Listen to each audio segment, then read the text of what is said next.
যারা দুনিয়াদার, দুনিয়া নিয়ে পড়ে আছে, সারাদিন দুনিয়ার ফিকির, এদের সাথে মিশিয়েন না। কথা বুঝতে পারছেন না? দুনিয়াদারদের সাথে বেশি মিশেন না। যারা দিনদার ওদের সাথে মেশেন। যে আপনাকে পরকালে কত স্মরণ করাবে এর সাথে মেশেন। ইনশাল্লাহ আপনি আল্লাহ নূরের মধ্যে থাকবেন। যত দুনিয়ার ভিতরে ঢুকবেন তত আপনি হারিয়ে যাবেন। দুনিয়ার মধ্যে যত ঢুকবেন তত হারিয়ে যাবেন। আর আমাদের এখনকার চলাফেরার মধ্যে পরিবার, সমাজ, অর্থনীতি, ব্যবসা, মুআমালাত সবখানে দেখবেন দুনিয়ার আলাপ বেশি। খালি দুনিয়া আর দুনিয়া, দুনিয়া আর দুনিয়া, তাই না? খুব কমই হয় মৌতের কথা কতবার আলোচনা করা হয় বলেন দেখি। মৌতের কথা আলোচনা করা হয় কতবার? কবরের আযাব নিয়ে কতবার কথা বলা হয়? কবরের শাস্তি, বারজাখের জীবনের শাস্তি নিয়ে কতবার কথা বলা হয়? কবরের পর যে মিজান, পুলসিরাত, জান্নাত জাহান্নাম আছে এগুলো নিয়ে কত আলোচনা করা হয়। বেশিরভাগ আলোচনা দেখবেন অন্যের গীবত অথবা মুভিজ নিয়ে, সিনেমা নিয়ে, গান নিয়ে, নাটক নিয়ে, পলিটিক্স নিয়ে। পলিটিক্স নিয়ে কথা বলে যে বোঝে না সেও কথা বলে। দেখবেন তরকারিওয়ালা, রিক্সাওয়ালা, ভ্যান চালক সবাই পলিটিক্স নিয়ে কথা বলছে। ও পলিটিক্সের বোঝেটা কি? এটা নিয়ে তারা কথা বলবেন যারা বোঝেন। আমার কথা বলার দরকার নেই, কারণ আমি বুঝি না। ইকোনমিক সেক্টর তো সবাই বোঝে। যারা ইকোনমিক্সের দক্ষ তারা বুঝবে ইকোনমিক সেক্টর কি, ব্যাংকিং সিস্টেম কি, ওয়ার্ল্ড কারেন্সি কি, ওয়ার্ল্ড অ্যাফেয়ার্স কি হচ্ছে, এগুলো তারা বুঝবেন, তারা কথা বলবেন। দেখা যায় সবাই সব বিষয়ে কথা বলতে চায়। আর সমস্যা বাদে যে ধর্ম ভালো বোঝেন তিনি ধর্মের কথা বলবেন। মানে আমরা আমাদের কথাগুলোকে বেশিরভাগ সময় অহেতুক নষ্ট করি। যেটা বুঝি না সেটা নিয়ে কথা বলি। অহেতুক কঠিন কঠিন সাবজেক্ট, কঠিন কঠিন দর্শন, তত্ত্ব, এগুলো নিয়ে কথা বলতে থাকি। অথচ বাস্তবতার সাথে এগুলো কোনো সম্পর্কই না। এগুলো আমাদের আত্মাটাকে নষ্ট করছে। আমি এটা লেকচারে বলেছিলাম, আবারও বলছি আপনাদের সামনে। ইবনুল কাইয়ুম রাহিমাহুল্লাহ বলেছেন, উনি একজন বড় আলেম ছিলেন, বড় মুজাদ্দিদ, যার সমপর্যায়ের আলেম এখন খুঁজে পাওয়া দুষ্কর। ইবনে তাইমিয়া রাহিমাহুল্লাহর ছাত্র। তিনি বলেছেন কিছু হালাল কাজ আছে যেগুলো মানুষের অন্তরকে মেরে ফেলে। কিছু হালাল কাজ আছে যেগুলোর অতিরিক্ততা মানুষের অন্তরকে মেরে ফেলে। যেমন 1 নাম্বার, বেশি কথা বলা। বেশি মানুষের সাথে কথা বলবেন, অন্তর মরে যাবে। 2, মানুষের সাথে বেশি মেশা। বেশি মানুষের সাথে মিশবেন, আপনি মানুষের দ্বারা প্রভাবিত হবেন। আর বেশিরভাগ মানুষ যেহেতু অজ্ঞ হবে এবং খারাপ হবে, আপনার ভেতরে খারাপই ঢুকে যাবে। 3 নাম্বার, বেশি খাওয়া। যারা বেশি খায় এদের কলব মরে যায়। মাশাআল্লাহ, এখন দেখা যায় এরকম চেয়ারে বসে এমন অনেকেই কথা বলি যারা ভুঁড়ি ধরে হাঁটতে পারে না। কথা কি বুঝতে পারছে? এই চেয়ারে বসা মানুষের তো ভুঁড়ি থাকার কথা না। এটা তো সুন্নত নয়। আমার তো দেহের মধ্যে আমি সুন্নত অ্যাপ্লাই করতে পারি নাই। আমি মানুষকে সুন্নত শেখাবো কি? খাওয়ার সময় গোগ্রাসে খেয়েছি, আমি সুন্নত নষ্ট করেছি, ফিজিক্যাল স্ট্রাকচার নষ্ট হয়ে গেছে। এখানে বসে সুন্নতের বয়ান করছি বিশাল ভুঁড়ি নিয়ে। সুবহানাল্লাহ, এই হচ্ছে বাস্তবতা। তারপর তিনি বলেছেন বেশি ঘুম অন্তর মেরে ফেলবে। আরেকটা কথা বলেছেন বেশি স্ত্রী সহবাস। উনি বলেছেন স্ত্রী হালাল, কিন্তু বেশি করতে গেলে অন্তর মরে যাবে। এই কাজগুলো বেশি করলে কলব মরে যায়। সেক্ষেত্রে আমাদেরকে দেখেন আমরা এগুলোতে বেশি ব্যস্ত আছি। আত্মশুদ্ধি অর্জন হবে আপনার আল্লাহওয়ালা মানুষের সহবতে থাকলে। আল্লাহওয়ালা মানুষের অন্য কারো সহবতে গেলে আপনি দুনিয়াতে ডুবে যাবেন, কারণ তারা পরকাল কেন্দ্রিক কথাবার্তা বলবেন, আপনাকে আল্লাহর দিকে নিয়ে যাবে না। প্রতিটা বৈঠক আজকে থেকে একটা নিয়াত করেন, আজকের পরে যে বৈঠকেই বসবেন অন্তত একবার আল্লাহর কথা আলোচনা করবেন, একবার রাসূলের প্রতি দরুদ পড়বেন। করা যাবে? যেখানেই বসেন, ব্যবসায় বসেন, বাণিজ্যে বসেন, চাকরিতে বসেন, মসজিদে বসেন, হালাকায় বসেন, পলিটিক্যাল আলোচনায় বসেন, যেখানেই বসেন অন্তত একবার আল্লাহর কথা বলবেন, একবার রাসূলের কথা বলা যাবে না? এরপরে সেখান থেকে ওঠার আগে একটা দোয়া পড়ে উঠবেন, সেটা হলো সুবহানাকা আল্লাহুম্মা বিহামদিকা আশহাদু আল্লা ইলাহা ইল্লা আনতা আস্তাগফিরুকা ওয়া আতুবু ইলাইক। ফজিলত, ওই বৈঠকে যদি অহেতুক কোনো কথা হয়ে যায় এটার কাফফারা হয়ে যাবে ইনশাআল্লাহ, গুনাহটা মাফ। আর যদি ভালো কোনো কথা বলে থাকে এটা কিয়ামতের মাঠে সওয়াবের একটা বুলন্দ হয়ে থাকবে, সওয়াব হিসেবে বুলন্দ হয়ে থাকবে, এটা আপনাকে দেওয়া হবে ইনশাআল্লাহ। আমরা আমাদের ভিতরটা চেঞ্জ করে আসেন। আত্মশুদ্ধি, সোহবত লাগবে। 1 নাম্বার বলেছে কি? তাওহীদ লাগবে, শিরক রাখা যাবে না। 2 নাম্বার সুন্নত লাগবে, বেদাতের সাথে আপোষ করা যাবে না। এই জায়গায় একটা কথা বলে অন্যদিকে যাই, বেদাতীদের একটা শাস্তি আছে, কিন্তু সারা জীবন প্রচুর আমল করেছে কিন্তু আমলগুলো নবীর তরিকায় হয়নি। এ কারণে হাওজে কাউসারের পানি যখন নবী সাল্লাল্লাহু আলাইহি ওয়াসাল্লাম খাওয়াতে যাবেন, একটা পর্দা পড়ে যাবে। এটা সহিহ বুখারীতে হাদিসে এসেছে, একটা পর্দা পড়ে যাবে এবং নবী সাল্লাল্লাহু আলাইহি ওয়াসাল্লাম নিজে বলবেন ইন্নাহুম মিন্নি, এরা তো আমার উম্মত। কেন পর্দা পড়ে গেল? আল্লাহ পাক জানিয়ে দিবেন ইন্নাকা লা তাদরি মা আহদাসা বা'দাক, আপনি জানেন না আপনার মৃত্যুর পর তারা আপনার দিনকে কিভাবে পরিবর্তন করেছিল, মানে আপনার সুন্নতে কত বেদাত ঢুকিয়েছিল আপনি জানেন না। আল্লাহর নবী নিজে বলবেন সাল্লাল্লাহু আলাইহি ওয়াসাল্লাম, সুহকান সুহকান লিমান গায়্যারা বা'দি, দূর হয়ে যাও, দূর হয়ে যাও যারা আমার পরে দিনকে পরিবর্তন করেছো, বেদাত করেছো। সুন্নতে থাকতে হবে, বেদাতে যাওয়া যাবে। এরপরে বলছে সোহবত, আল্লাহওয়ালা মানুষের সোহবতে থাকতে হবে। চার নাম্বার হচ্ছে বেশি থেকে বেশি কোরআন তেলাওয়াত করা যাবে ইনশাআল্লাহ। বেশি থেকে বেশি ডেইলি অন্তত একটা করে সূরা পড়তে পারবেন, অন্তত একটা পৃষ্ঠা পড়তে পারবেন। কোরআনে কতগুলো পৃষ্ঠা আছে বলেন দেখি? আল কোরআনের আলো যে ঘরে ঘরে জ্বালতে চান, কোরআনে কয়টা পৃষ্ঠা আছে বলে না? আলে বলাবারা পারবে 600 পৃষ্ঠা। একটা হাফেজি কোরআনে কয়টা পৃষ্ঠা আছে? আমার কথায় রাগ করবেন না, আমি বাস্তবতা আর যা চলমান এর মধ্যে আমি পার্থক্য দেখতে পারি। অনেক আমাদের আশা আল কোরআনের আলো ঘরে ঘরে জ্বলুক, তাই না? দেখবেন ঘরে ঘরেই কোরআন পড়তে জানে না। তো ঘরে ঘরে প্রতিটা মানুষ যদি কোরআন পড়তে না জানে, আলো কি এমনি এমনি জ্বলবে নাকি? তো আসলে অযথা স্লোগান দিয়ে লাভ আছে? সুন্নতের আলো ঘরে ঘরে জ্বালো, খুব সুন্দর কথা, মাশাআল্লাহ। তো প্রত্যেকটা ঘরে ঘরে তো সুন্নতের পাবন মানুষ লাগবে নাকি? এমনি এমনি জ্বলবে? আপনি বাস্তবতা হচ্ছে এই যে আপনি ঘরে ঘরে খুঁজে দেখেন, প্রত্যেকটা ঘরে একটা করে কোরআন তেলাওয়াত করা মানুষ পান নাকি? আজকে খুঁজে দেখেন, প্রত্যেকটা ঘরে একটা করে মানুষ দেখান যে কোরআন তেলাওয়াত করে নিয়মিত। তা আলো কেমন করে জ্বলবে ভাই? কিছু হলে উপরের দিকে আঙ্গুল তুলি আমরা, তাই না? ওইখানে সমস্যা, ওইখানে সমস্যা, ঘরেই তো সমস্যা। উপরে আঙ্গুল তুলে লাভ কি আমার? তো কোরআনের আলো ঘরে ঘরে জ্বলবে ঠিকই ইনশাআল্লাহ, যখন প্রতিটা ঘরের মানুষরা কোরআন পড়তে শিখবে। প্রত্যেক দিন 1 পৃষ্ঠা করে পড়তে পারবেন।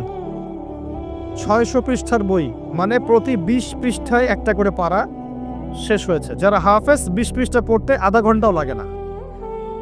যারা হাফেজে কোরআন তাদের 20টা পৃষ্ঠা পড়তে আধা ঘন্টাও লাগে না। আমরা যদি হাফেজ নাও হয়ে থাকি, 20টা পৃষ্ঠা আমরা কি 1.5 ঘন্টায় পড়তে পারবো না? 2 ঘন্টায় পড়তে পারবো না? 2টা ঘন্টা খুব বেশি কিছু?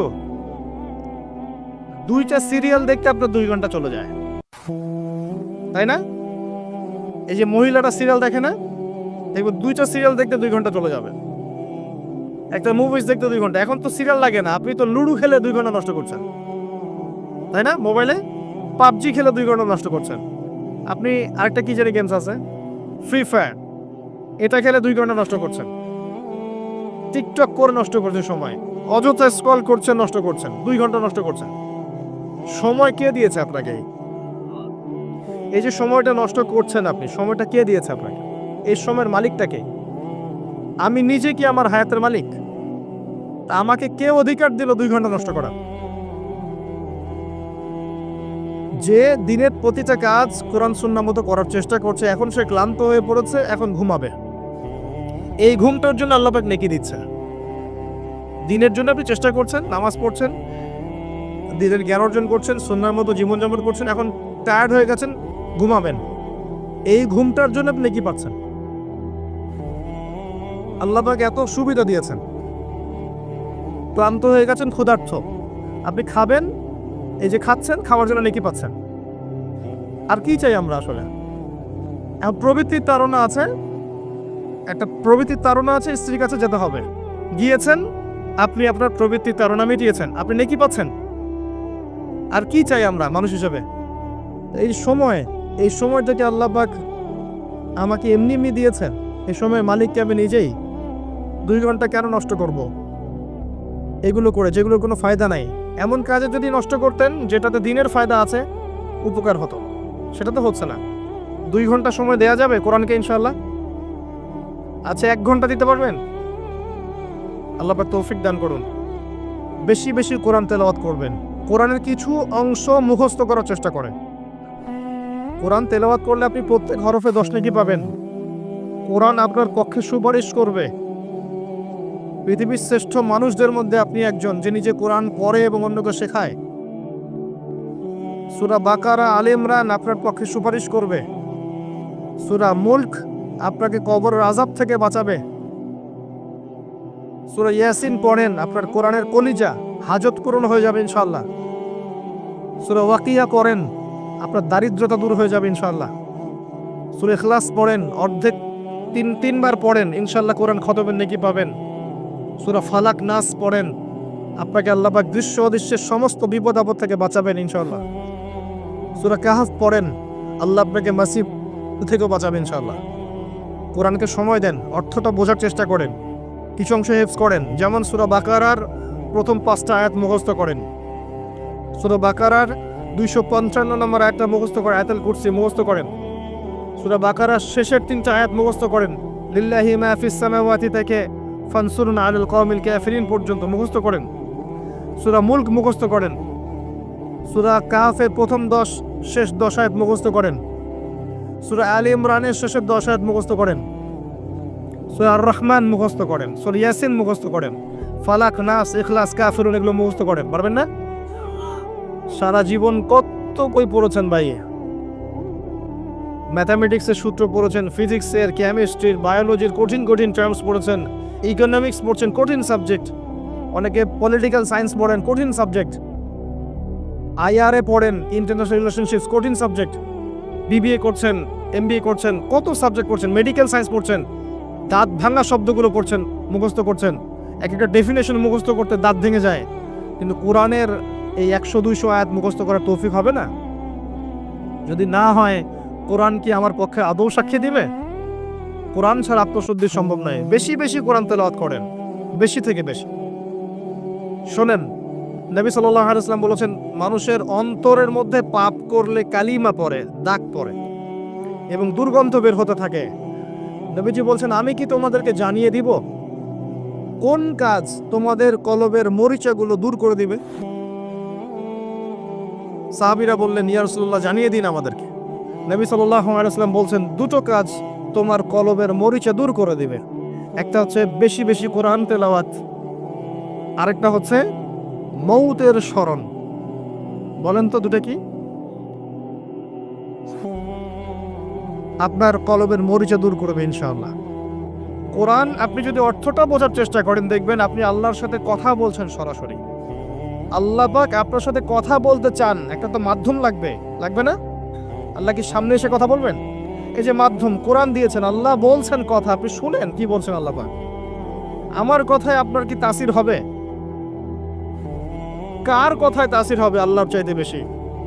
আল্লাহ পাক আপনাকে বলছেন, এটা করো, এটা করো না, এর ধার কাছে যেও না, এটা খেও না, এইটা করো, এটা ভালো, ওটা উত্তম, এগুলো আল্লাহ বলছেন। আল্লাহর কথা আপনি শুনবেন না? তো মানুষ কোরআন পড়ছেই না এখন। প্রচুর মুসলিম আছে 5 ওয়াক্ত নামাজ পর্যন্ত পড়ে, কোরআন পড়তে জানে না। প্রচুর মুসলিম। এই জায়গায় মানুষকে নিয়ে আসেন। মানুষের অন্তর্জগৎ পরিবর্তন না হলে কোশ্চিনকালে বড় মাপের কোনো পরিবর্তন সম্ভব না। অহেতুক বড় বড় স্লোগান দিয়ে কোনো লাভ নাই। এটা বাস্তব। বাস্তবতা বুঝেন। বাস্তবতা এই জায়গায় আমরা প্রচন্ড রকম অধঃপতনের জায়গায় আছে। আমাদের বাস্তবতার বেসিক জিনিসগুলো ঠিক নাই। বড় বড় চিন্তা পরে আসেন, বেসিক ঠিক করেন। আত্মশুদ্ধির আরেকটা পথ, কয়টা বলছি? 4টা। কয়টা বলছি? 4টা। তাওহীদ, সুন্নাত, সোহবত, আরেকটা কোরআন তেলাওয়াত। অর্থ বুঝতে পারলে খুব বেশি ভালো হয়, হিফজ করলে আরো ভালো হয়। আল্লাহ পাক আমাদেরকে কোরআনওয়ালা হওয়ার তৌফিক দান করে দেন। 5 নাম্বার আল্লাহর জিকির। 5 নাম্বার আল্লাহর জিকির। হিসনুল মুসলিম বইটা কিনবেন। অ্যাপস আছে না, প্লে স্টোরে অ্যাপস ডাউনলোড করবেন, দেখবেন আল্লাহ পাকের প্রচুর জিকির দেয়া আছে এবং সব সহি। এখানে জয়ীফ বা জাল এগুলো কিছু আনা হয়নি, সহিগুলো আনা হয়েছে বেশি বেশি। এবং সকাল সন্ধ্যায় আল্লাহর জিকির করতে ছাড়বেন না। আল্লাহ পাকের কিছু কমন জিকির আছে, নিয়মিত করবেন, ছাড়বেন না। প্রতিটা কাজ করার আগে দোয়া পড়বেন, সকাল সন্ধ্যা জিকির করবেন।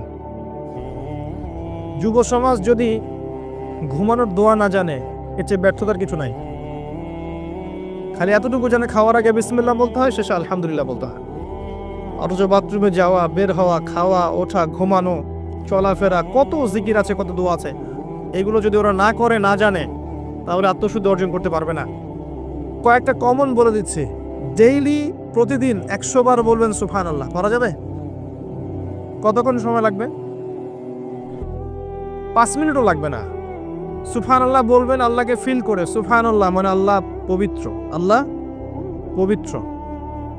আল্লাহর সাথে সম্পর্ক করবেন। আপনি আপনার যে কোনো প্রবলেমস আল্লাহকে বলবেন। আপনার সমস্যা হয়েছে, কোনো একটা অসুস্থতা, বা একটা চাকরি পাচ্ছেন না, বা আপনার কোনো প্রবলেম, বাসায় প্রবলেম, ব্যবসায় প্রবলেম, পরিবারের সমস্যা, পিতা মাতার সাথে সমস্যা, স্ত্রীর সাথে সমস্যা, আল্লাহকে সরাসরি বলবে। নবী সাল্লাল্লাহু আলাইহি ওয়াসাল্লাম বলেছেন, জুতার ফিতা যদি প্রয়োজন হয় আল্লাহকে বলবে। তোমার যদি জুতার ফিতা ছিঁড়ে যায়, আল্লাহকে বলবে, আল্লাহ আমার জুতার ফিতা ছিঁড়ে গেছে, আমাকে ফিতা দাও। এমন সম্পর্ক আল্লাহর সাথে করেন, আল্লাহকে আপনি কাছে নিয়ে নেন, আপন করে ফেলেন। আল্লাহ পাক আপনার খুব কাছে। শুধু আল্লাহ পাক আপনার অপেক্ষায় আছেন, কবে আপনি তওবা করে তার কাছে ফিরে যাবেন, আল্লাহ আপনাকে মাফ করে দিবেন ইনশাআল্লাহ। আল্লাহ পাক অনেক কাছে। 100 বার সুবহানাল্লাহ বলতে পারবেন ডেইলি? 100 বার আলহামদুলিল্লাহ বলতে পারবেন? 100 বার আল্লাহু আকবার বলতে পারবেন? সংখ্যা ফিক্স না করে আপনি করতে পারেন, সংখ্যা ফিক্স না করে আপনি করতে পারেন, যত ইচ্ছা। আমি জাস্ট বললাম যাতে আপনার মধ্যে একটা ফিলিংস থাকে যে আমি আজকে সারাদিনে 100 বার বলেছি। 100 বার বলতে পারবেন লা হাওলা ওয়ালা কুওয়াতা ইল্লা বিল্লাহ, সুবহানাল্লাহি ওয়া বিহামদিহি সুবহানাল্লাহিল আযীম? পারবেন? বেশি না, সকালে 10 বার, সন্ধ্যায় 10 বার দরুদ শরীফ পড়তে পারবেন? সবচেয়ে উত্তম দরুদ কোনটা? দরুদ ইব্রাহিম। একটা ছোট্ট শিখিয়ে দিচ্ছি, আল্লাহুম্মা সাল্লি ওয়া সাল্লিম আলা নবিয়িনা মুহাম্মদ। পারবেন? আল্লাহুম্মা সাল্লি ওয়া সাল্লিম আলা নবিয়িনা মুহাম্মদ। সকালে 10 বার, সন্ধ্যায় 10 বার। ইনশাআল্লাহ আপনার জন্য আল্লাহর রাসূল সুপারিশ করবেন ইনশাআল্লাহ। ফজিলত। আরো বেশি পড়তে পারলে আরো ভালো হয়। অন্তত 10 বার পড়তে পারবেন লা ইলাহা ইল্লাল্লাহ ওয়াহদাহু লা শারীকা লাহ লাহুল মুলক ওয়া লাহুল হামদ ওয়া হুয়া আলা কুল্লি শাইইন কাদির। পারবেন? খুব কঠিন কিছু? কিছু না। এইগুলো নিয়মিত করার চেষ্টা করেন। হাঁটতে চলতে বলেন হাসবি আল্লাহ ওয়া নি'মাল ওয়াকিল। হাঁটতে চলতে বলেন সুবহানাল্লাহ, আলহামদুলিল্লাহ, লা ইলাহা ইল্লাল্লাহ। ডেইলি 100 বার বলতে পারবেন আস্তাগফিরুল্লাহ ওয়া আতুবু ইলাইহি। পারবেন? আস্তাগফিরুল্লাহ ওয়া আতুবু ইলাইহি ডেইলি। কতক্ষণ সময় লাগবে? এগুলো হাঁটতে চলতে করা যায়। এই যে বাইক চালান না আপনারা, ড্রাইভ করতে করতে বলা যায়, ড্রাইভ করতে করতে এগুলো বলা যায়। অনেক কিছু মানে কাজের মধ্যেও এগুলো করে ফেলা যায়। আল্লাহ পাক আপনাদের জিহ্বাগুলোকে আল্লাহ জিকিরে সিক্ত করে দিন, আমিন। আল্লাহ পাকের জিকির যে যত বেশি করবে ইনশাআল্লাহ তার কলবে আল্লাহ নূর তত বেশি আসবে, আত্মশুদ্ধি অর্জন হবে ইনশাআল্লাহ। আর দু একটা আমি আমল বলে শেষ করছি। আল্লাহর কাছে দোয়া করবেন বেশি বেশি। কি করবেন? দোয়া করেন তো? দোয়া করবেন মন থেকে, খালি হাত তুলে আল্লাহুম্মা আনতাস সালাম মিনকাস সালাম তাবারাকতা ইয়া যাল জালালি ওয়াল ইকরাম বিরহমাতিকা ইয়া আরহামার রাহিম। শেষ। এইভাবে দোয়া না। হাত উঠিয়েছেন, মনে করেন আপনি আল্লাহকে দেখতে পাচ্ছেন, মনে করেন আল্লাহকে আপনি দেখছেন, আল্লাহর সামনে হাত তুলেছেন, মনের সব চাওয়া আল্লাহর কাছে ঢেলে দেন। পারা যাবে? মেকি দোয়া না। দোয়া আমরা দেখা যায় মানুষকে ডেকে এনে দোয়া করাই। আপনার বাবা মারা গেছেন, আমি কি ফিলিংসটা বুঝতে পারবো? আপনার সন্তান অসুস্থ, আমি কি বুঝতে পারবো আপনার মনের অবস্থা কি? আপনি বুঝবেন আপনার মনের অবস্থা কি। আপনি নিজে নিজের আমলগুলো করার চেষ্টা করেন, নিজে নিজের কাজ করেন, নিজে নিজের বাবার জানাজার নামাজ পড়ান, নিজে আপনার কোরআন তেলাওয়াত করেন, নিজে আপনি কোরআন বোঝেন, নিজে দোয়া করেন বাবার জন্য, মায়ের জন্য, সন্তানের জন্য। নিজের আমল নিজে করেন, যেটা বুঝবেন না সেটা জিজ্ঞাসা করবেন, এতটুকুই। দোয়া বেশি বেশি করেন। প্রত্যেক ফরজ নামাজের পরে আল্লাহর কাছে দোয়া করবেন, আল্লাহ পাক দোয়া কবুল করেন। রাতের শেষ অংশে আপনি দোয়া করবেন, আল্লাহ দোয়া কবুল করেন। সালাম ফিরানোর আগে আল্লাহ পাক দোয়া কবুল করেন। বৃষ্টি পড়ছে, দোয়া করেন, আল্লাহ দোয়া কবুল করেন। একটা ভালো কাজ করেছেন, দোয়া করেন। ইমিডিয়েট করে দোয়া করেন, আল্লাহ দোয়া কবুল করবেন। দান সাদাকা করলেন, দোয়া করেন, আল্লাহ দোয়া কবুল করবেন ইনশাআল্লাহ। আজান হয়েছে, আজান এবং ইকামতের মাঝখানে সময় পাওয়া যায় না, এখন দোয়া করেন, দোয়া কবুল হবে ইনশাআল্লাহ। আজান হচ্ছে, দোয়া করেন। ইকামত হচ্ছে, দোয়া করেন। দোয়ার কবুলের সময়গুলো খুঁজে খুঁজে বের করেন। কাবাঘর দেখেছেন, দেখে দোয়া করেন। জামজামের পানি খাচ্ছেন, খেতে খেতে দোয়া করেন। আরাফার মাঠে গিয়েছেন, দোয়া করেন। যেসব জায়গায় গেলে দোয়া কবুল হয়, দোয়া করেন, আল্লাহ দোয়া কবুল করুন ইনশাআল্লাহ। সবচেয়ে সহজ পদ্ধতি বলে দিব, সেজদায় গিয়ে দোয়া করেন। নামাজের সেজদায় গিয়ে দোয়া করেন। এই জায়গায় বান্দা আল্লাহর সবচেয়ে কাছে থাকে। নবীজি বলেছেন, এই সময় বান্দা আল্লাহর এত বেশি কাছে থাকে যা অন্য কোনো সময় সে থাকতে পারবে না। এই সেজদায় আমরা খালি 3 বার কোনো রকম বলি সুবহান রাব্বিয়াল আলা, বাস উঠে গেলাম, তাই না? বেশিরভাগ সময় এমনই করি। যারা আল্লাহওয়ালা মানুষ তারা সেজদা লম্বা করে, সেজদায় দোয়া করে, লম্বা করে দোয়া করেন। আল্লাহুম্মা আতিনা ফিদ দুনিয়া হাসানা ওয়া ফিল আখিরাতি হাসানা ওয়া কিনা আযাবান নার। এটা জানেন না? আল্লাহুম্মা আইন্নি আলা যিকরিকা ওয়া শুকরিকা ওয়া হুসনি ইবাদাতিক, পারেন না? আল্লাহুম্মা ইন্নী আসআলুকা ইলমান নাফিআন ওয়া আমালান মুতাকাব্বালান ওয়া রিজকান তাইয়্যিবা, পারেন না? কত দোয়া আছে, দোয়ার বইগুলো থেকে শিখে নেন। সেজদায় বেশি বেশি দোয়া করেন। মনে করেন আপনি নফল নামাজ পড়ছেন, নফল নামাজ, আপনার মন চেয়েছে আল্লাহর কাছে কিছু চাওয়ার। যদি আপনি আরবি না জানেন, আপনার মাতৃভাষায় দোয়া করে আল্লাহর কাছে চোখের পানি ছেড়ে দেন, ইনশাআল্লাহ আল্লাহ দোয়া কবুল করবেন। আল্লাহ পাক কি সাম্প্রদায়িক? সব ভাষা কার সৃষ্টি? আজকে ভাষার দিবস না? ভাষা কার সৃষ্টি? এই যে ভাষার যে বৈচিত্র্য, এটা কার সৃষ্টি? এটা কার নিদর্শন? আল্লাহর নিদর্শন। এই যে আমরা কথা যে বলতে পারি, কার নিদর্শন? আর রহমান আল্লামাল কোরআন খলাকাল ইনসান আল্লামাহুল বায়ান। কথা বলা কে শিখিয়েছেন? কি অ্যামেজিং! দেখেন, বাবা মা যে ভাষায় কথা বলে, বাচ্চা সেই ভাষায় কথা বলে। আমরা একটা পরিবেশে থাকি, বাংলায় কথা বলি, আর পাশে আরেকটা ভাষায় কথা বলে। দেখবেন প্রত্যেক 40-50 কিলো পর পর ভাষা চেঞ্জ হচ্ছে। দেখছেন খেয়াল করে? ভাষা চেঞ্জ হচ্ছে। কি অ্যামেজিং বিষয়! এমনও মানুষ আছে যারা এমন ভাষায় কথা বলে আমরা বুঝি না কি ভাষায় কথা বলে। এটা আল্লাহ পাকের নিদর্শন। এবং আল্লাহ রাব্বুল আলামিন তার ভাষায় তার দিনকে চর্চা করার দিকে উদ্বুদ্ধ করেছেন। অ্যারাবিক শিখবেন, মাতৃভাষায় দিন বুঝবেন, আমল করবেন। কারণ আপনি যেভাবে বুঝবেন আপনার ভাষা, অন্য ভাষা আপনি এভাবে বুঝতে পারবেন না। আল্লাহ পাক আমাদেরকে আত্মশুদ্ধি অর্জন করার তৌফিক দান করুন। আল্লাহ পাকের 8 জন ফেরেশতা, 8 জন শক্তিশালী ফেরেশতা কিয়ামতের মাঠে আরশে আজিমকে নিয়ে আসবেন। এই ফেরেশতাদের আকৃতি সম্পর্কে আর বলার অপেক্ষা রাখে না যে তারা কত শক্তিশালী। কিয়ামতের মাঠে এই ছায়া ছাড়া অন্য কোনো ছায়া থাকবে না। আল্লাহ পাক তার বাছাইকৃত কিছু বান্দাকে আরশের ছায়ায় ছায়া দিবেন, যাদের কথা আমি এই হাদিসে বর্ণনা করলাম। এর মধ্যে যুবকদের কথা স্পেশালি এসেছে। মসজিদে 5 ওয়াক্ত নামাজ পড়ার সক্ষমতা বৃদ্ধদের থাকে না, যুবকদের থাকে। একজন সুন্দরী নারী জেনার জন্য আহ্বান করলো, একজন যুবক তার যৌবনের তাড়নাকে মিটিয়ে যদি বলতে পারে আমি আল্লাহকে ভয় করি, সে ইনশাল্লাহ এই ছায়া ছায়া পাবে। এবং একজন যুবক যদি তার যৌবনকালটাকে আল্লাহর পথে বিলিয়ে দেয় এবং আল্লাহর ইবাদতে কাটিয়ে দেয়, ইনশাআল্লাহ কিয়ামতের মাঠে সে আরশের ছায়ায় ছায়া পাবে। এখানে বেশিরভাগ বিষয়গুলোই আমাদের যুবকদের সাথে সম্পৃক্ত। এমনকি যে 2 ব্যক্তি পরস্পরকে ভালোবাসবে আল্লাহর সন্তুষ্টির জন্য, এখানেও দেখা যায় এই ভালোবাসার ক্ষেত্রে যুবকরা অগ্রগামী হতে পারে। কিয়ামতের মাঠে 5টা প্রশ্ন হবে অতিরিক্ত। কবরের 3টা প্রশ্নের পরে কিয়ামতের মাঠে আরো 5টা অতিরিক্ত প্রশ্ন হবে। প্রথম প্রশ্ন হচ্ছে, তোমার সারা জীবন কোন কাজে ব্যয় করেছ? দ্বিতীয় প্রশ্ন স্পেশালি আবারও যুবকদের জন্য, যে তোমার যৌবনকালটা তুমি কোন কাজে ব্যয় করেছ? তৃতীয় প্রশ্ন হচ্ছে, কোন পথে সম্পদ উপার্জন করেছ? 4 নাম্বার, কোন পথে সম্পদ ব্যয় করেছো, খরচ করেছো। আর 5 নাম্বার হচ্ছে ইলম অনুযায়ী আমল করেছিলে কিনা।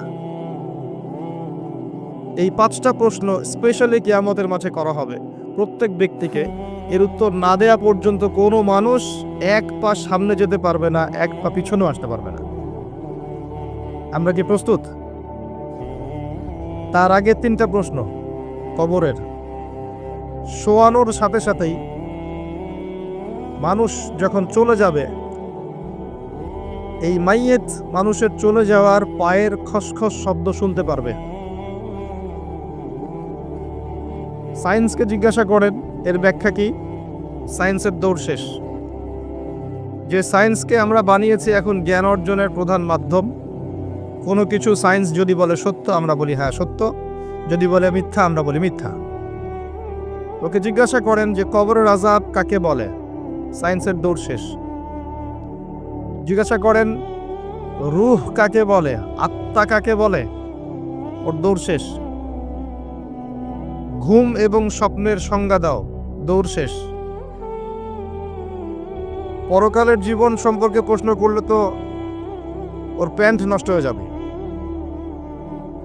আমরা এখন জ্ঞানের সংজ্ঞা বানিয়েছি এমন যে এই পরীক্ষা নিরীক্ষা যুক্তি দর্শন বিজ্ঞান দিয়ে যা প্রমাণিত হবে সেটাই জ্ঞান, এর বাইরে কোনো জ্ঞান নাই।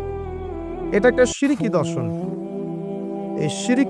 এই শিরিকে নিমজ্জিত হয়ে আমরা জ্ঞান অর্জন করছি। এ কারণেই দেখা যায় চাক্ষুষ যা দেখি না সেগুলোকে আর বিশ্বাস করতে মন চায় না। আমাদের মাথা থেকে ওয়াশ করে দিয়েছে পশ্চিমারা। তো সবকিছুকে আপনি পরীক্ষা নিরীক্ষা পর্যবেক্ষণে প্রমাণ করতে পারবেন না। একদিন প্রশ্ন করছে জান্নাত জাহান্নাম তো বিজ্ঞান আবিষ্কার করতে পারে নাই, তাহলে জান্নাত জাহান্নামের কি অস্তিত্ব আছে? উত্তর হচ্ছে জান্নাত জাহান্নাম বিজ্ঞান আবিষ্কার করতে পারে নাই, এটা বিজ্ঞানের ব্যর্থতা, জান্নাত জাহান্নামের ব্যর্থতা নয়। জ্ঞান অর্জনের মানদণ্ড ঠিক করেন। প্রশ্ন করা হবে, মাইয়েত শুনতে পারবে যে মানুষ চলে যাচ্ছে হেঁটে হেঁটে। 2জন ফেরেশতা আসবেন যাদের ব্যাপারে অন্যান্য হাদিসে বর্ণিত আছে।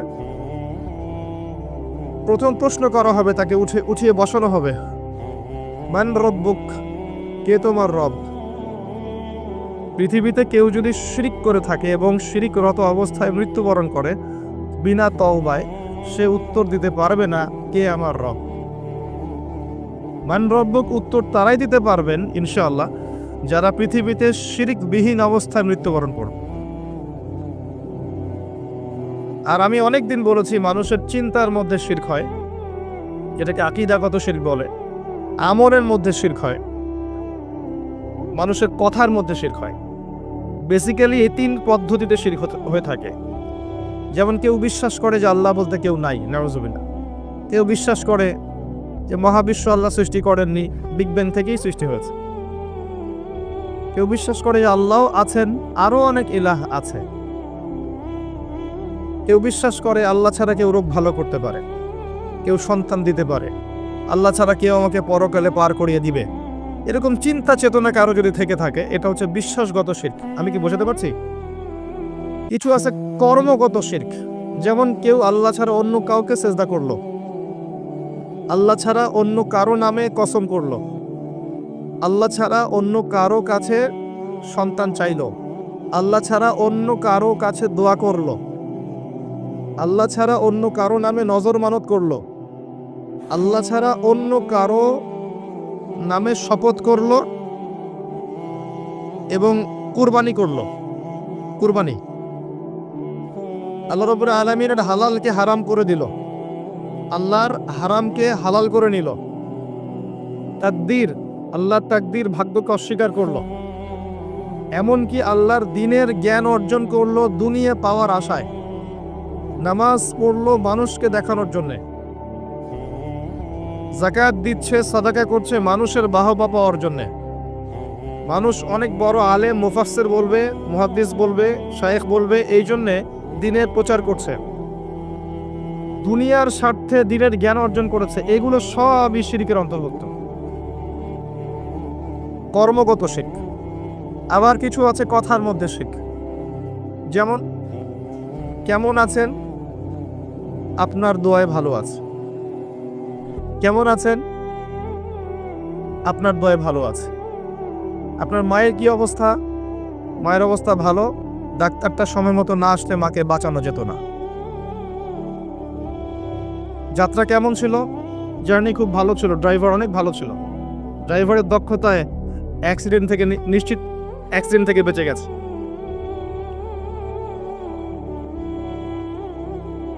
আমি না থাকলে কাজটা হতো না। ভাগ্যিস আপনি ছিলেন, না হলে আমার এই বিপদ থেকে রক্ষা হতো না। প্রচুর কথা বলতে গেলে সারা রাত চলে যাবে। কথার মধ্যে বেশি শিরক হচ্ছে।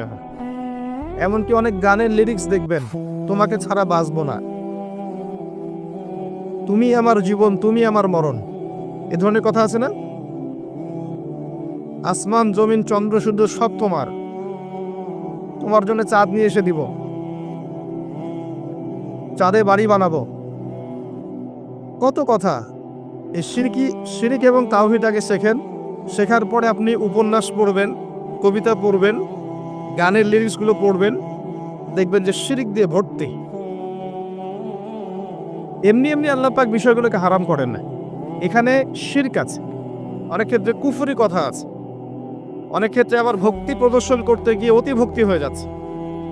আর হারাম ইনস্ট্রুমেন্ট তো আছেই, সব মিলিয়ে বিষয়টা হারাম। তার উপরে আবার এটা আপনার সময় কিল করবে এবং আপনাকে আল্লাহর জিকির থেকে সরিয়ে রাখবে। যখন আপনি এগুলোর মধ্যে ডুবে যাবেন, ওই মোমেন্টে আপনি আল্লাহকে ডাকতে পারবেন না, ওই সময়টা ওরা খেয়ে ফেললো। সব মিলিয়ে বিষয়টা হারাম। তো এরকম কথায় অনেক শিরক হয়। তো বেসিক কথা হচ্ছে 3 ভাবে শিরক হতে পারে: আপনার কথায়, আপনার কাজে এবং আপনার চিন্তায়। কথা, কাজ এবং চিন্তাকে বিশুদ্ধ করতে পারলে তাওহীদ প্রতিষ্ঠা হবে এবং তাওহীদের উপর থাকলে পরেই উম্মার কল্যাণ আছে। আল্লাহ পাক আমাদেরকে তাওহীদে থাকার তৌফিক দান করুন।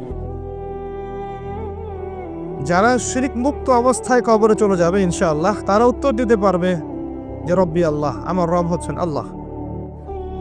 যখন দ্বিতীয় প্রশ্ন করা হবে মা দীনুক, দুনিয়াতে যারা দিন ইসলামকে ঠাট্টার ছলে গ্রহণ করেছে, হাসি তামাশার মতো, ইসলামে কিছু অংশ ভালো লাগে গ্রহণ করেছে, কিছু অংশ ভালো লাগে না গ্রহণ করে নাই, যতটুকু করলে কোনো সমস্যা হয় না করে, যেটা করলে সমস্যা হয় করবে না, ইসলামকে পরিপূর্ণ জীবন ব্যবস্থা রূপে বিশ্বাসই করে না, মনে করে ইসলাম এই যুগে চলে না, ওই যুগে চলতো, ইসলাম সেকেলে ব্যাকডেটেড, এখন আমরা আধুনিকতার সময় আছি ইত্যাদি, ইসলামের সব বিধান এখন আসলে প্রযোজ্য নয়, এগুলো আগে চলতো এখন হয়তো চলে না।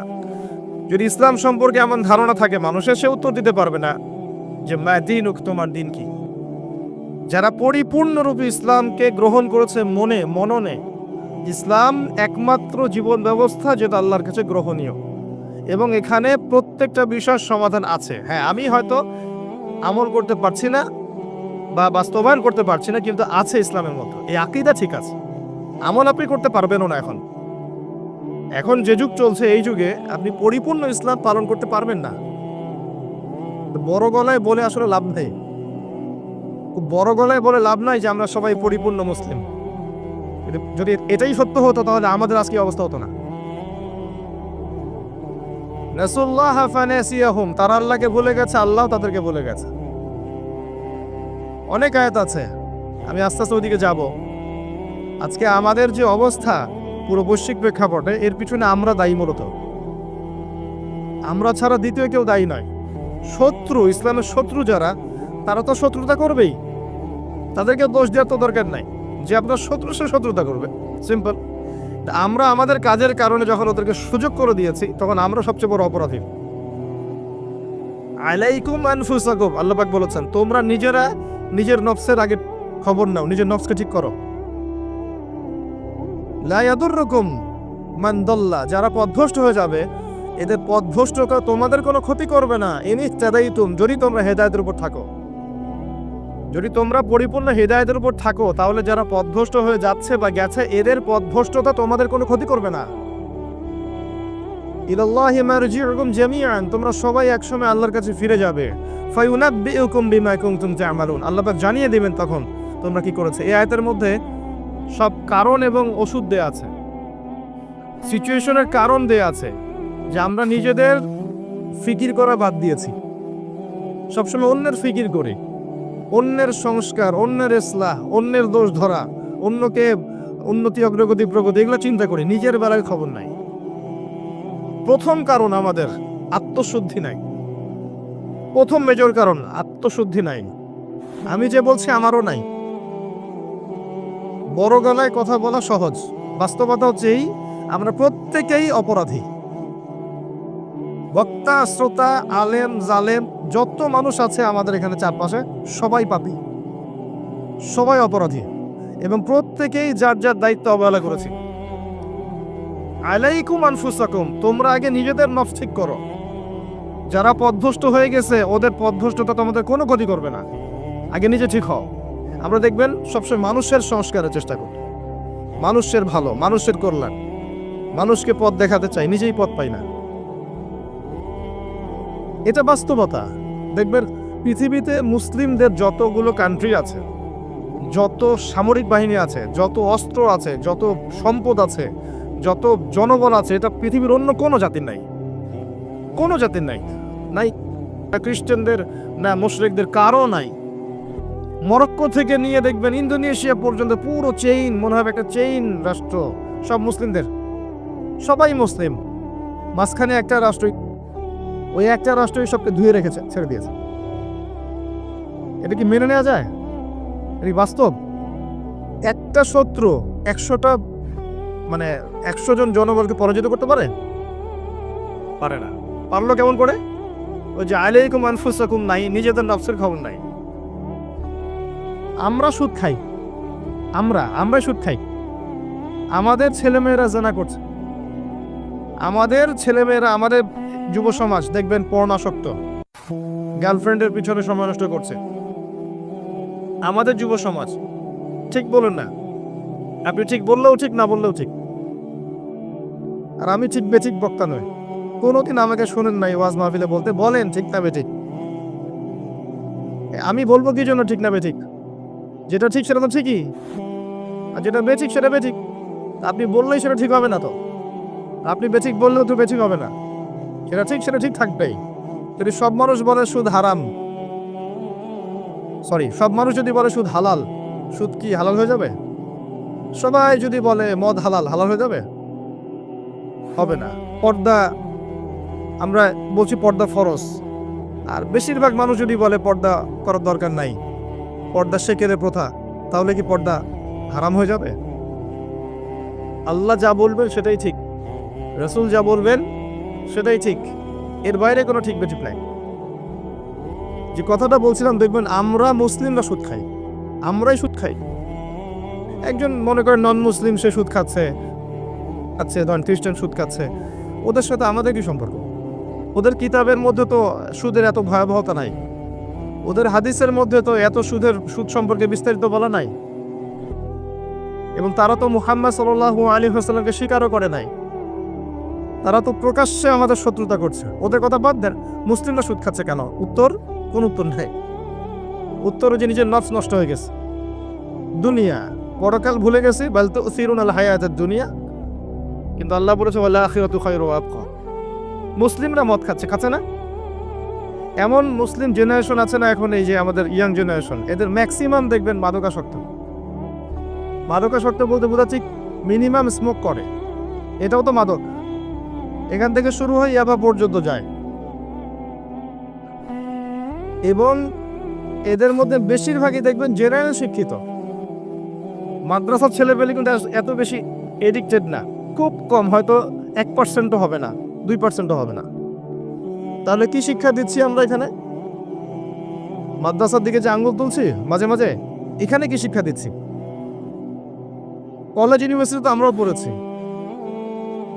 ওই যে অনেকদিন বলেছি, এক মিস বা মহিলা টিচার ক্লাস নিচ্ছে, তো ব্ল্যাকবোর্ড বাদ দিয়ে সব ছেলেরা ম্যাডামের দিকে তাকিয়ে আছে। ছেলেদের ক্লাস নিচ্ছে মহিলা শিক্ষিকা, এবং তার মাশাআল্লাহ পোশাকও সুবহানাল্লাহ টাইপের। তো ব্ল্যাকবোর্ড দেখা বাদ দিয়ে সব ওইদিকে দেখছে। আবার আমরা দেখেছি মেয়েদের ব্যাচ, ছেলে টিচার পড়াচ্ছেন, কোচিং প্রাইভেট, মাঝে মাঝে গায়ে হাত দিচ্ছেন, বলছেন সে তো আমার মেয়ের মতো। হ্যাঁ, অনেক সময় এমনও হয়েছে ছাত্রীর সাথে স্যারের প্রেম। হাসছেন? কত ঘটনা লাগবে আপনার, কতগুলো ঘটনা লাগবে এরকম। একটা কথাও মিথ্যা বলছি না। ইউনিভার্সিটিতে আন্দোলন হয়েছে, দেখবেন যে বান্ধবীর কোলে বন্ধু মাথা রেখে আন্দোলন করছে। এটা হয় না?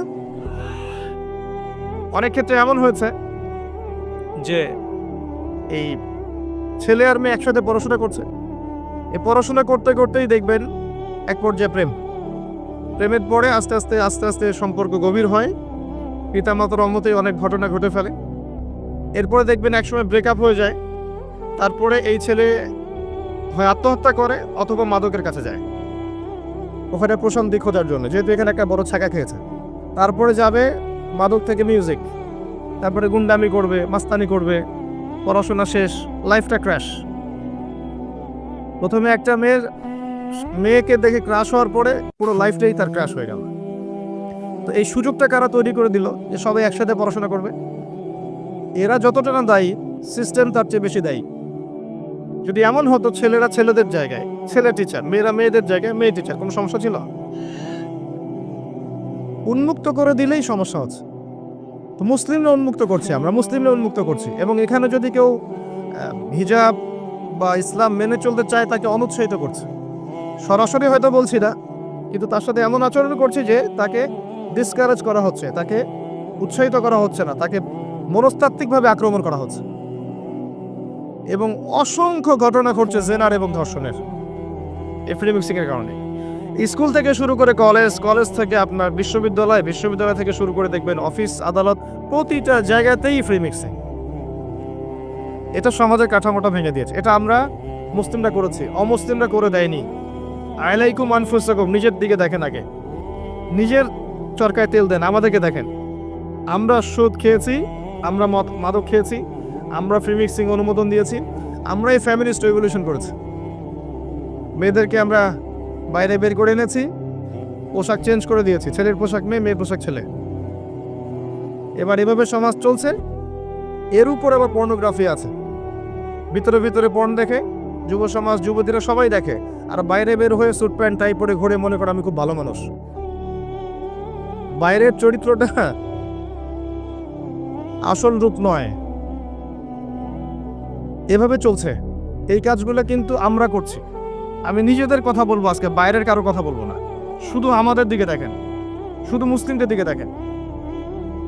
বাইরের মানুষের দিকে আঙ্গুল তোলা আমি বন্ধ করে দিয়েছি এখন। নিজে ঠিক না হলে বাইরের দিকে চোখ তুলে কোনো লাভ নাই। আমরা নিজেরা যদি ঠিক না হই, বাইরের দিকে আঙ্গুল তুলে কোনো লাভ নাই। বড় বড় স্লোগান দিয়ে কিচ্ছু হবে না, বিশ্বাস করেন। ইসলামের অনেক চূড়ার ইবাদত আছে, ভিত্তি ঠিক না করলে চূড়ার ইবাদত করে লাভ হবে না। একটা বাড়ি তৈরি করছেন, 20 তলা ফাউন্ডেশন দিয়েছেন, একটা ফাউন্ডেশন ঠিক নাই, তাহলে আমি কি ছাদ বসাতে পারবো? ফাউন্ডেশন ঠিক নাই। মুসলিমদের ম্যাক্সিমাম দেখবেন আকীদা ঠিক নাই, কোনটা শিরক কোনটা তাওহীদ বুঝতে পারে না। কত মুসলিম আছে শিরক কাকে বলে ডেফিনেশন জানে না, শিরক কাকে বলে, শিরকের প্রকারভেদ কি কি, কোন কোন কাজ করলে শিরক হয়। আর শিরক তো এমন ইবাদত যেটা আমলনামায় থাকলে আমলনামা ডিলিট হয়ে যাবে। কারো আমলনামায় যদি শিরকের পাপ থাকে, শিরকের পাপ, আমলনামার নেকিগুলো নষ্ট হয়ে যাবে। নাউজুবিল্লাহ। সূরা জুমারের মধ্যে আল্লাহ পাক বলেছেন, লাইন আশরাকতা লায়াহবাতান্না আমালুকা, তুমি যদি শিরক করো হে নবী, তোমার আমল নষ্ট করে দিব আমি। সেখানে আমরা কি শিরক সম্পর্কে আমরা ওয়াকিফাল নই। মুসলিমদেরকে দেখেন, 5 ওয়াক্ত নামাজ কয়জন মুসলিম পড়ে? বেসিক কথায় আসেন, নামাজ তো বেসিক ইবাদত, তাই না? জামাতের কথাও না হয় বাদ দিলাম, মনে করেন জামাতের কথাও বাদ দিলাম, বেসিক জামাত ইসলামের কথা বলছি না, আবার মসজিদে জামাতে নামাজের কথা বলছি, মসজিদে নামাজের কথা বলছি। জামাতের কথা বাদ দেন, বেসিক বাসায় 5 ওয়াক্ত নামাজ কয়জন পড়ে? হাত তুলেন দেখি, আপনি জরিপ করেন, দেখেন বাসায় 5 ওয়াক্ত নামাজ কয়জন পড়ে দেখবেন। এবার বলেন জামাতে গিয়ে নামাজ পড়ে 5 ওয়াক্ত কতজন মুসলিম? আবার দেখবেন ফজর এশা জামাত কতজন পড়া। নামাজটা দেখেন, নফল সুন্নত মুস্তাহাব পড়ে আসেন, ফরজ নামাজের কথায় আসেন। ফরজ জিনিস যে মুসলিম নারীরা পর্দা করবে, সিম্পল, এটা আমাদের পোশাক। মানে আমরা যেমন এই যে গেঞ্জি পরি, শার্ট প্যান্ট পরি, নর্মালি হচ্ছে মেয়েদের পোশাক হচ্ছে মেয়েরা পর্দা করে। এটা আল্লাহ নর্মাল পোশাক দিয়েছে। আর যারা নর্মাল পোশাকটা পরছেন এরা পশু। পশু নিজের সতীত্ব বুঝবে না, সে তার সম্ভ্রম বুঝবে না। একজন মানুষ তো বুঝবে তার সম্ভ্রম কি জিনিস। আপনি সতর ঢেকে রাখেন না, এটা নর্মাল পোশাক, সাধারণ পোশাক। তাদের পুরো দেহটাই তো সতর, ওটা ঢেকে রাখবে, পর্দা করবে, সতর, স্বাভাবিক, এটা নর্মাল। কতজন মুসলিম নারী এখন পর্দা করে এটা দেখবেন। তবে আপনাদের এদিকে পর্দার প্রচলন বেশি, এটা আমি জানি, আলহামদুলিল্লাহ, এটা আল্লাহ শুকরিয়া। তবে দিন দিন মেয়েদের পর্দা বাড়ছে, এটা ঠিক। যতই মেয়েদেরকে বেপর্দা করার চেষ্টা করা হচ্ছে, আলহামদুলিল্লাহ মেয়েদের বোরখার সংখ্যা বাড়ছে। কি বোরখা পড়ছে সেটা পরের কথা, বোরখার সংখ্যা বাড়ছে। এরপরে যারা পড়ছে ওদেরকে আমরা রিকোয়েস্ট করব যে ডিজিটাল বোরখাটা ছেড়ে দেন, যেটা যেটা পরে আপনার দেহের কাঠামো বোঝা যায়, এটা ছেড়ে দেন। ছেড়ে দিয়ে এমন একটা বোরখা বানান যেটা ঢিলে ঢালা, যেটা পরলে আপনার দেহের কাঠামো বোঝা যায় না। উৎসাহিত করেন, যেহেতু তারা পড়েছে, সেলোয়ার কামিজ থেকে এই বোরখা এসেছে, ইনশাল্লাহ এই বোরখা থেকে খাস পর্দাও যাবে ইনশাল্লাহ। উৎসাহিত করা উচিত। এবং কোনো কোনো ক্ষেত্রে তারা ইমানের দিক থেকে পুরুষদের অগ্রগামী। হ্যাঁ, অনেক ক্ষেত্রে এমন আছে, আমরা ওদেরকে সুযোগ দিই না বলে। অনেক ক্ষেত্রে মেয়েরা অনেক বেশি স্ট্রং ইমানের দিক থেকে। কয়দিন আগে একজন প্রমাণ করে দেখালো না? দিন দিন ছেলেরা মেয়ে হচ্ছে সাইকোলজিক্যালি, আর মেয়েরা ছেলে হচ্ছে। এখনকার যুব সমাজকে দেখবেন, কথাবার্তা, চালচলন, ওঠা বসা, পোশাক আশাক, মানে চলন বলন, সব দিক থেকে নারী নারী ভাব একটা। গলার ভয়েস, কথা বলার স্টাইল, পোশাক আশাক, অঙ্গভঙ্গি, রুচিবোধ, সব দেখবেন মেয়েদের মতো হয়ে গেছে। পুরুষের সেই গায়েরত, সৌর্যবীর্য, ব্যক্তিত্ব, গলার ভয়েস কিছুই নাই, দেখবেন, খেয়াল করে দেখেন। আর মেয়েদেরকে দেখবেন তারা দিন দিন ছেলের মতো শেপ নিচ্ছে। ওদের গলার ভয়েস চেঞ্জ হচ্ছে, অ্যাটিটিউড চেঞ্জ হচ্ছে, বডি ল্যাঙ্গুয়েজ চেঞ্জ হচ্ছে, পোশাক চেঞ্জ হচ্ছে, এবং সমাজে পুরুষদের জায়গায় তারা চলে আসছে। মাশাআল্লাহ, এটা আমাদের জন্য অপমানজনক। এবং অনেক ক্ষেত্রে ইমানের ক্ষেত্রে তারা পুরুষদের অগ্রগামী হয়েছে, এটা আমরা বুঝতে পারছি। দিন দিন যখন পুরুষদের গায়রত কমে যাবে, আল্লাহ পাক মেয়েদের হাতে পতাকা দিবেন ইনশাআল্লাহ। দেখেন, একজন নারী ইসমাঈল আলাইহিস সালামের মতো সন্তান জন্ম দিতে পারে। একজন নারী, একজন মুত্তাকি দিনদার মেয়েই পারবে ওমর রাদিয়াল্লাহু আনহু, খালিদ বিন ওয়ালিদ রাদিয়াল্লাহু আনহু, তাদের মতো প্রজন্ম জন্ম দিতে। যাই হোক, আমি যে কথাটা বলতে চাচ্ছিলাম, যে প্রবলেমস আমাদের মধ্যে আছে। আমরা শিরক করছি, আমরা বেদাত করছি, আমরাই করছি। আমাদের যুব সমাজ সুন্নত চিনে না, তাওহীদ চিনে না। 5 ওয়াক্ত নামাজ পড়া মানুষের সংখ্যা দিন দিন কমেছে। 5 ওয়াক্ত নামাজ জামাতে পড়ার মানুষের সংখ্যা কমেছে। দেখবেন ম্যাক্সিমাম মুসলিম কোরআন তেলাওয়াত করতে জানে না। বিশ্বাস করছেন আপনি? ম্যাক্সিমাম মুসলিম কোরআনুল কারীম রিডিং পড়তে জানে না। আবার যারা জানে তাদের মধ্যে অনেকেই, বেশিরভাগই দেখবেন অর্থ বোঝে না। হ্যাঁ, এমন শত শত হাফেজ আছেন যারা কোরআনের অর্থ জানেন। এমন অনেক মুসলিম আছেন যারা কোরআন চোখেও পর্যন্ত দেখে নাই। এমনও প্রজন্ম আছে। হ্যাঁ, এটা আমাদের অবস্থা। এর উপরে কোরআনের আদেশ মানা, নিষেধ, বর্জন করে, এগুলো তো অনেক দূরের কথা। কতজন মুসলিম পার্ট টাইম বোঝেন? আংশিক, ফুল টাইম না, পার্ট টাইম। কতজন মুসলিম পার্ট টাইম ইসলামের দাওয়াত দেয়? বলে তো, কতজন মুসলিম পার্ট টাইম ইসলামের দাওয়াত দেয়? আপনারা আমাদের অবস্থার দিকে তাকান। এ দেখেন, তাওহীদ, সুন্নত, আপনার নামাজ, আপনার অর্থনৈতিক জীবন, পর্দা, যুব সমাজ, প্রতিটা ক্ষেত্রে দেখবেন আমরা পিছিয়ে পড়েছি। তো আল্লাহ যে বলেছেন আলাইকুম আনফুসাকুম, তোমরা নিজেদের অবস্থাকে ঠিক করো। নিজের অবস্থা ঠিক না করলে কি আমাদের দ্বারা অন্যের সংস্কার হবে? একজন ব্যক্তি যদি ঠিক না হয়, কখনো পরিবার ঠিক হবে? পরিবারগুলো ঠিক না হলে সমাজ কখনো ঠিক হয়? আর সমাজ নেই তো রাষ্ট্র, রাষ্ট্র নেই তো বিশ্ব। মূল কথা ব্যক্তির দিকে ফিরে আসে। মানুষ মনে করে একজন ব্যক্তি চেঞ্জ হলে আর এমন কি হবে, না ভাই, একটা বাতি থেকে আরেকটা বাতি জ্বলবে, আরেকটা বাতি থেকে আরেকটা বাতি জ্বলবে, এভাবেই দেখবেন আস্তে আস্তে আলোকিত হবে পরিবেশটা, অন্যথায় হবে না। রাসূলুল্লাহ সাল্লাল্লাহু আলাইহি ওয়াসাল্লাম মক্কার 13 বছর ধরে একটা একটা করে বাতি জ্বালিয়েছেন, জ্বালান নাই? এই বসেন এখানে, কি সমস্যা আপনার? এ ফটো সেশন করতে আসছেন এখানে? আশ্চর্য একটা ব্যাপার। এখানে কোরআনের কথা হচ্ছে, হাদিসের কথা হচ্ছে, আপনি পিকচার তুলছেন। সুবহানাল্লাহ, এই হচ্ছে অবস্থা। আল্লাহ পাক সূরা আরাফে বলেছেন, ওয়ালাকাদ যারা'না লিজাহান্নামা কাসীরাম মিনাল জিন্নি ওয়াল ইনস লাহুম কুলুবুন লা ইয়াফকাহুনা বিহা। প্রচুর মানুষ আর জিনকে দিয়ে আমি জাহান্নাম পূর্ণ করব। কি অপরাধ? কলব দিয়েছিলাম, উপলব্ধি করতো না। যতগুলো কথা বলেছি একটাও কানে ঢোকে নাই। কুলুবুন লা ইয়াফকাহুনা বিহা, হৃদয় দিয়েছি উপলব্ধি করে না। ওয়ালাহুম আযানুন লা ইয়াসমাউনা বিহা, কান দিয়েছি শোনে না। ওয়ালাহুম আ'য়ুনুন লা ইউবসিরুনা বিহা, চোখ দিয়েছি দেখে না। উলাইকা কাল আনআম, আল্লাহ পাক বলেছেন এরা হচ্ছে গবাদি পশুর মতো। দে জাস্ট লাইক ক্যাটলস, গবাদি পশু। বাল হুম আদল, বরং তার চেয়ে নিকৃষ্ট। উলাইকা হুমুল গাফিলুন, এরা গাফিল সম্প্রদায়। আল্লাহ বলেছেন এই আয়াতের মধ্যে। মুসলিমদের অবস্থা আজকে এমন, কর্ণগুহরে কথা ঢুকে না, হৃদয়ের মধ্যে কথা প্রভাব ফেলে না। চোখ আছে, আল্লাহ চোখ দিয়েছেন, দেখে না।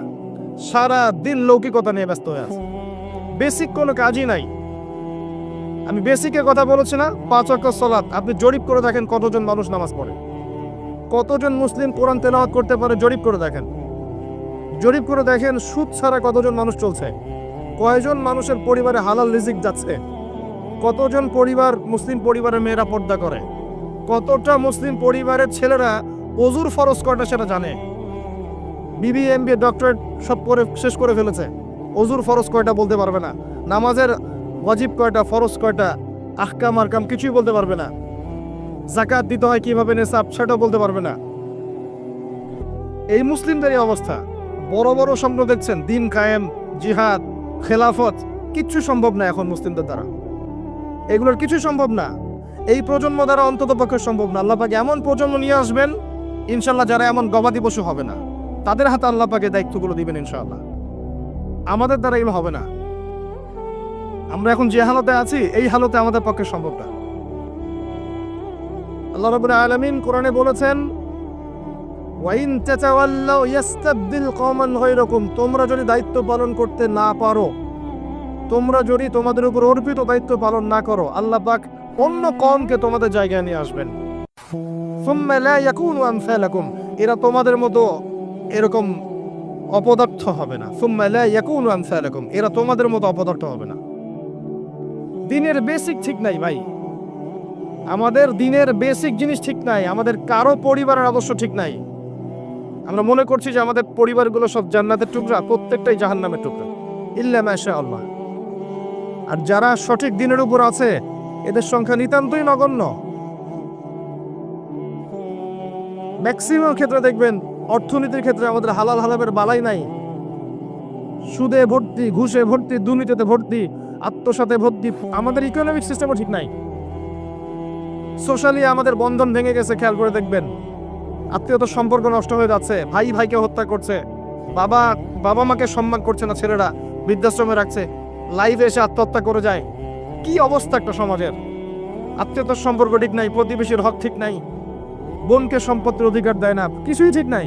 বাইরের চোখ দিয়ে দেখলে মনে হয় সব ঠিক আছে, আসলে কিছুই ঠিক নাই। আরো উপরের লেভেলে তো যেতে যাচ্ছি না আমি। যত উপরে যাবেন তত বেশ বড় দুর্নীতি আছে। বেসিক একদম তলা ফাঁকা আমাদের। আর আমরা এখানে আইওয়াশ নিয়ে পড়ে থাকি, শোডাউন নিয়ে পড়ে থাকি, আমরা লৌকিকতা নিয়ে পড়ে থাকি। ইভেন এই চেয়ারগুলোতে আমরা যারা বসছি, এরা আরো বড় বিপদে আছে। এই চেয়ারগুলোতে যারা বসছে, এরা আরো বড় বিপদে আছে। কারণ এই চেয়ার থেকে অনেক বড় দায়িত্ব আল্লাহ পাক দিয়েছেন, যার বিন্দু মাত্র আমি আদায় করতে পারি না, কিছুই করতে পারি না। এই কথাগুলো বলছি অত্যন্ত দুঃখ নিয়ে, ক্ষোভ নিয়ে। এখানকার হক আমরা যাররা পরিমাণ আদায় করতে পারি না। মানুষ এই চেয়ারগুলোর দিকে তাকিয়ে থাকে জ্ঞানের জন্যে, পথের জন্যে। আমরা দিতে পারি না। দিতে পারবো কি? একজন তো আরেকজনের পিছনে লেগে থাকি, একজন একজনের পিছনে, আরেকজন আরেকজনের পিছনে সারাদিন গীবত আর তহমত আর সমালোচনা কাদা ছোড়াছড়ি করতে করতে উম্মাকে বিভক্ত করে রেখে দিয়েছে। ইল্লা মাশাআল্লাহ, কিছু মানুষ অবশ্যই আছেন যাদেরকে আপনি এত বেশি ফেসবুকে দেখবেন না, ইউটিউবে দেখবেন না, দেখবেন রাতের অন্ধকারে তারা তাহাজ্জুদের নামাজে দাঁড়িয়ে আছে, আল্লাহর কাছে কান্নাকাটি করছে।